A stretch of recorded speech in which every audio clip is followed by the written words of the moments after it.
इधर उधर की बातें नहीं करूंगा, सीधा एग्रीकल्चर के ऊपर लेकर बात करूंगा। तो कोई ऐसा आदमी है क्या यहाँ जिसको खेती से कोई मतलब नहीं है? हाथ खड़ा करके बता सकते हैं सर, जिसको खेती से कोई मतलब नहीं है? सबको है, सबको है। एक डॉक्टर को भी है, एक इंजीनियर को भी है, एक वकील को भी है, क्योंकि वो अन्न खाता है ना। जो जो व्यक्ति किसान का उगाया चीज खाता है उस सबको खेती से मतलब है। तो पहले की जो हमारी खेती थी, दीपक सर जी ने बहुत कुछ बता दिया है, और मैं बहुत ज़्यादा वाईके सर जी का वीडियो देखता रहता हूँ। और वाईके सर जी जो मेरे परिवार काम नहीं आ रहे हैं ना, आज वाईके सर जी काम आते हैं। कि मेरे परिवार वाले मेरे साथ नहीं जाते, लेकिन वाईके सर जी मेरे मोबाइल के माध्यम से हर जगह जाते हैं।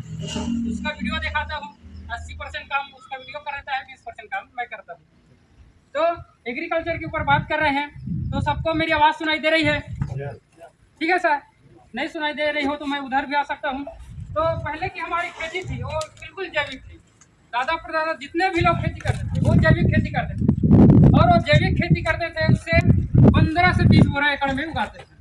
और पहले की खेती एक ही फसल हो जाता और एक ही फसल में वो गुजारा कर लेते थे और बचा लेते थे। पहले आप देखते सुनते रहे होंगे कि 2 साल 4 साल 5 साल के बीच में धान उनके पास होता था।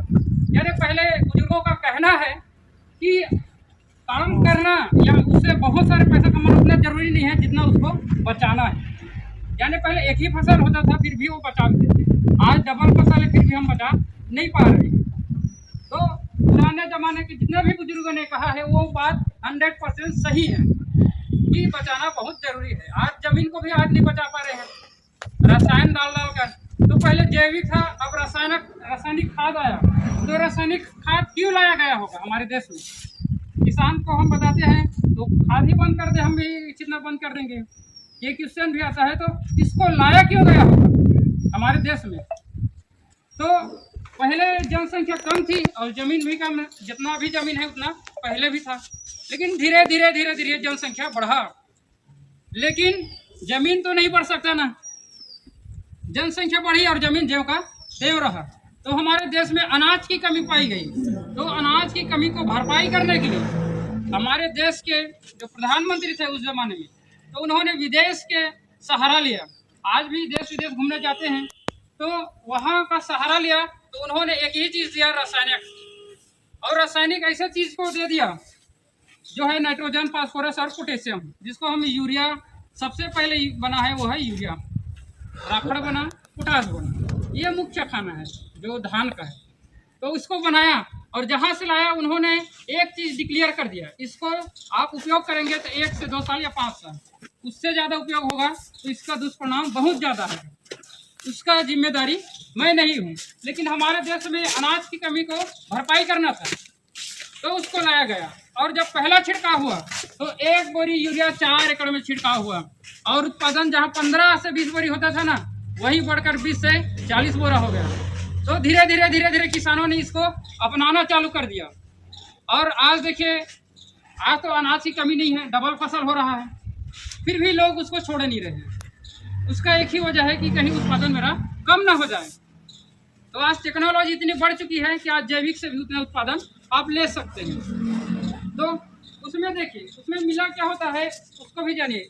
जो नुकसान करता है ना उस चीज़ को भी हमें जानना है।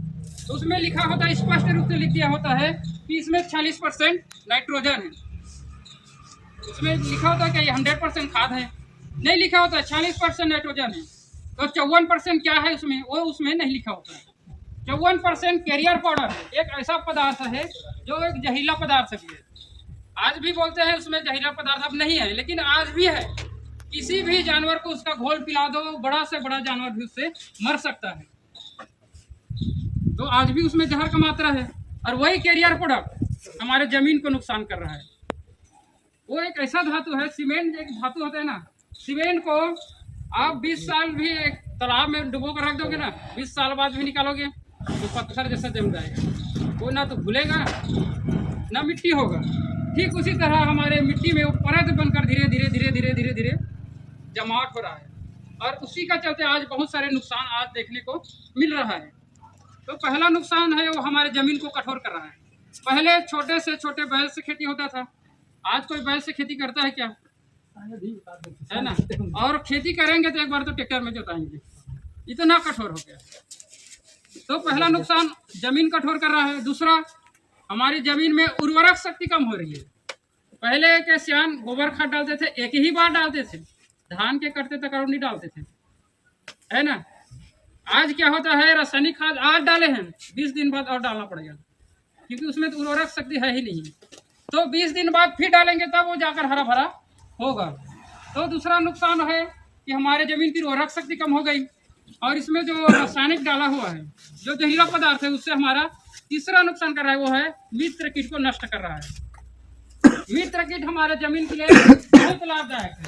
देखिए, हम समय समय पर खेत जाते हैं, लेकिन मित्र कीट हर हमेशा खेत में रहता है। यानी हम समय समय में काम करते हैं, वो हर रोज काम करते हैं। सुबह हो गई उसका काम चालू, रात में अलग काम चालू, तो हम उसको नष्ट कर रहे हैं।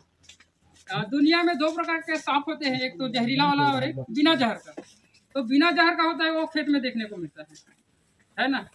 तो वो क्या काम करता है, जिस भी खेत में रहता है ना, उसमें एक चीज देखने को मिलता है, गंगाई देखने को मिल रहा है, पहले नहीं होता था। यानी उसके चलने से ही वो गंगाई नहीं होता है। आज भी वो प्रमाण है कि उस सांप को अगर कोई नींबू का पेड़ है ना, उसमें भी आज भी लपेट कर देखें, तो नींबू नहीं फल रहा है, वो भी फलना चालू होता है। तो आज भी उसका प्रमाण है। वो मोटा वाला जो सांप नहीं होता सर, जो बार बार नहीं सर,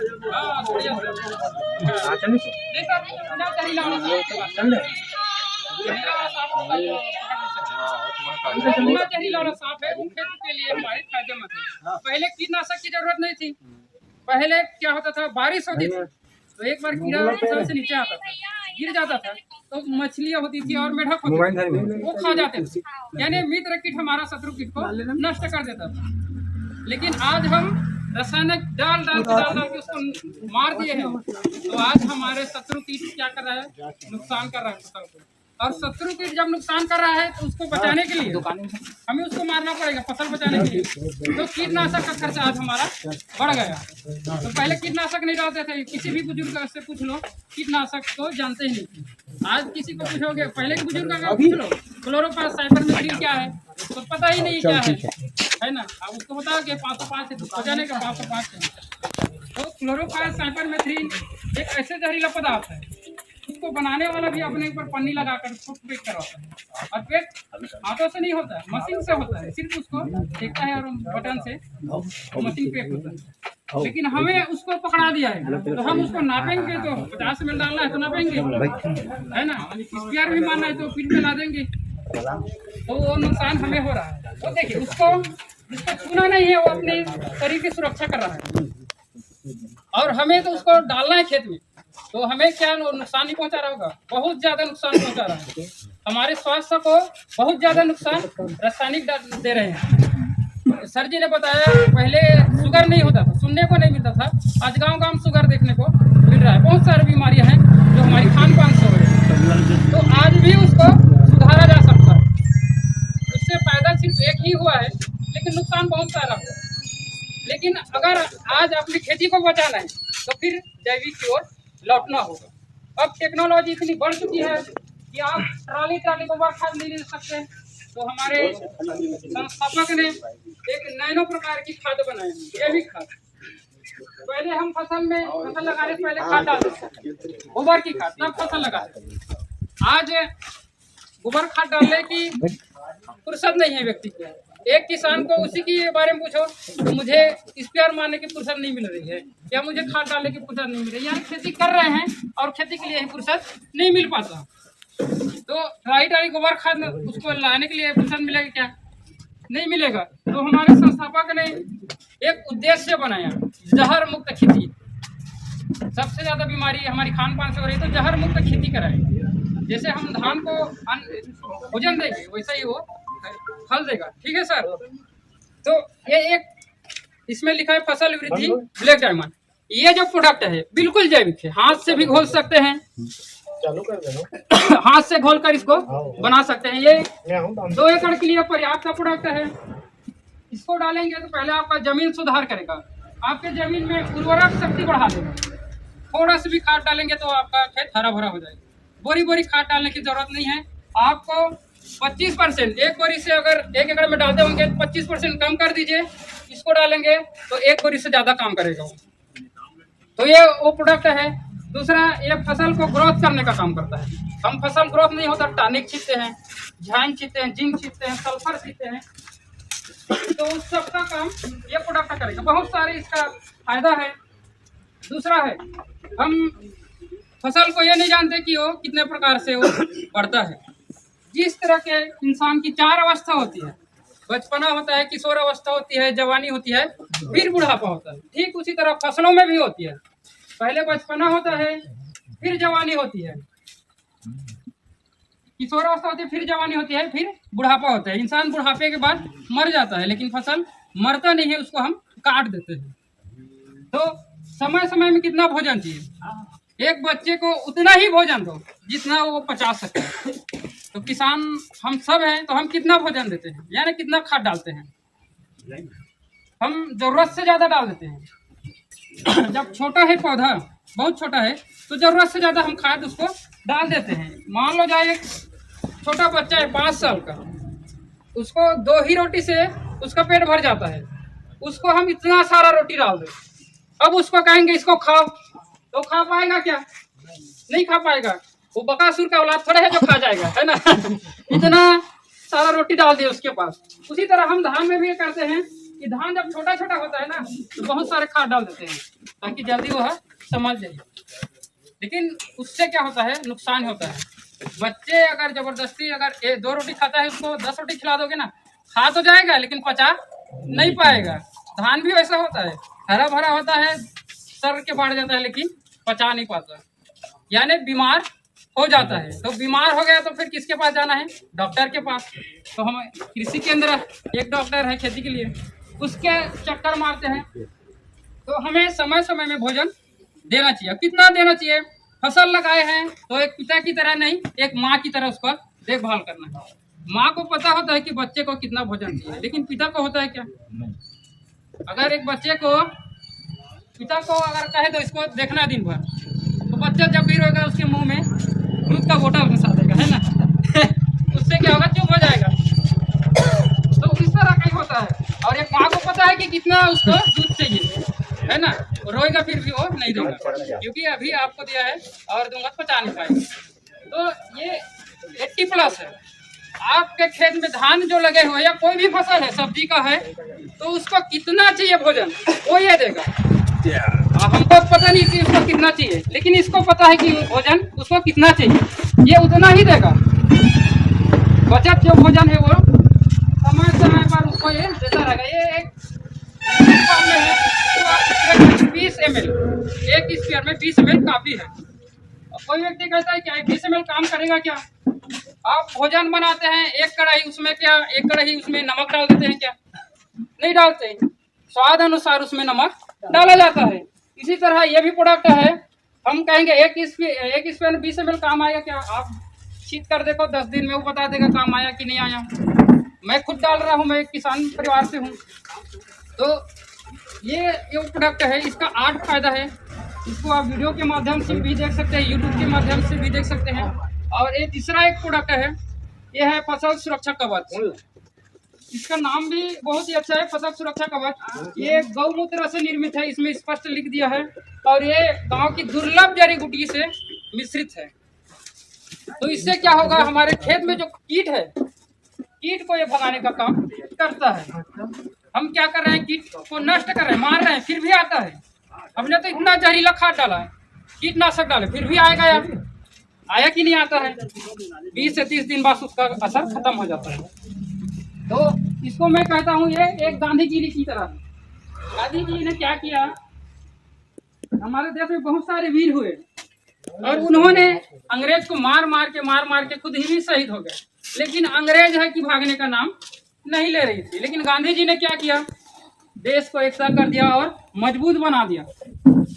मजबूत बनाया, अंग्रेज खुद छोड़कर चले गए, मारने की जरूरत नहीं, वो खुद हमारे देश छोड़कर चले गए।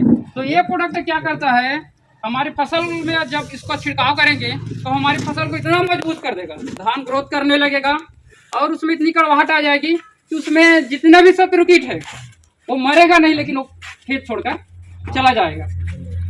तो हमें उसको मारने की जरूरत नहीं है, बस भगाने की जरूरत है। जब जब भी उस खेत में जाएगा काट कर देखेगा ये तो खाने के लायक नहीं है, तो कीड़ा भी आपको जाएगा तो गुड बाय बोलकर जाएगा। तो इतनी यूनिक प्रोडक्ट है और बिल्कुल जैविक है। आप इसमें हाथ से भी खोल सकते हैं। इसमें गौमूत्र है, गौमूत्र कोई जहरीला नहीं होता। हर महिला हर सुबह इसको डालते हैं। जिसके पास लक्ष्मी है, गौ माता है, बैल है, तो उससे फायदा भी होता है लेकिन नुकसान नहीं होता। कहते हैं, एक बुजुर्ग से मैंने सुना है कि अगर हर रोज एक गौ माता को बांधने जाए तो आपके जो खुशबू से वो पहचान लेता है कि इसको क्या बीमारी है। अगले दिन वही घास खा कर आएगा और अगले दिन आप फिर उसको बांधने जाएंगे ना तो आपका बीमारी 70% कम हो जाएगा। तो उसका जो गौमूत्र से निर्मित है, यानी आप इसको छिड़काव करेंगे, कोई भी महिला उस खेत में काम करने जाएगा बिल्कुल सुरक्षित, पशु पक्षी भी सुरक्षित, पानी से भी सुरक्षित, हर चीज से यह सुरक्षित दिलाएगा। तो ये हमारा जैविक प्रोडक्ट है और बहुत समय हो चुका है और ज़्यादा और नहीं कहूँगा। और जाने से पहले पुनः फिर मैं अपना परिचय दे दूँ। नाम संत नेताम, मैं भी एक किसान परिवार से बिलोंग करता हूँ और इसको मैं कंटिन्यू 3 वर्ष हो चुका है और 3 वर्षों में मैं अपना खेती का स्थिति बताऊँ। पहले मैं बहुत ज़्यादा खाद डालता था, फसल अच्छा होता था खाद से भी, लेकिन इसकी जब नुकसान को मैंने भी सुना, ऐसा नहीं कि मैं इसको पहले से जानता था, ऐसा नहीं है। 2-3 साल पहले इसको सुना, 1 साल इसका प्रयोग किया और अपने खेत में अनुभव किया कि बहुत अच्छा रिजल्ट है इसको दे रहा है। तो अभी मैंने, आप 1 एकड़ में कितनी बोरी खाद डालते हैं? कोई बताएगा क्या? एक बार में आप कितने डालते होंगे सर जी? एक एकड़ में, एक बार में, एक ही बार में, ठीक है। तो मैंने इस वर्ष खाद डाला है, सर जी को मैंने बताया है। तो 1 एकड़ में 6 मुट्ठी यूरिया डाला। अब 6 मुट्ठी यूरिया को कैसे डालना है, ऐसे फैला के तो नहीं बनना है। तो मैंने क्या किया, इसको 20 से 25 ml डाला और 1 स्क्वायर में 1 मुट्ठी से थोड़ा सा कम यूरिया डाला हूँ और आज भी देखना फसल मेरा हरा भरा है। तो इतना बचत ये करता है, तो मुझे अब कीटनाशक की कोई ज़रूरत नहीं पड़ती। 3 वर्ष हो गया मैंने कीटनाशक को ही बंद कर दिया है और अगले वर्ष मैंने खाद भी नहीं डाला था, फिर भी अच्छा फसल हुआ था। तो इस वर्ष इसको इसलिए डाला हूँ यूरिया में कि एक किसान ने मुझे बताया कि आपका जो प्रोडक्ट है उसमें थोड़ा सा यूरिया डालकर देखेंगे सर, तो बहुत अच्छा रिजल्ट दिया है। तो मैंने पहले खुद का खेत में प्रयोग किया तो 1 एकड़ में सिर्फ 6 मुट्ठी में ही काम हो गया है ना, यानी 2 किलो से थोड़ा सा कम लगा है 1 एकड़ में। अगर उसमें 1-2 कट्टा कम भी हो जाएगा तो मेरा कोई नुकसान होने वाला नहीं है। फसल तो बहुत अच्छा इतना है, तो ये इतना अच्छा ज़बरदस्त रिजल्ट देता है। आप पहले जो उपयोग नहीं किए हैं वो उपयोग करें, 10 दिन में आपको ये रिजल्ट देगा। तो यही कहकर मैं भी अपनी वाणी को विराम दूंगा, समय बहुत हो चुका है और बहुत टाइम से आपने मुझे सुना, उसके लिए आपको बहुत बहुत धन्यवाद। और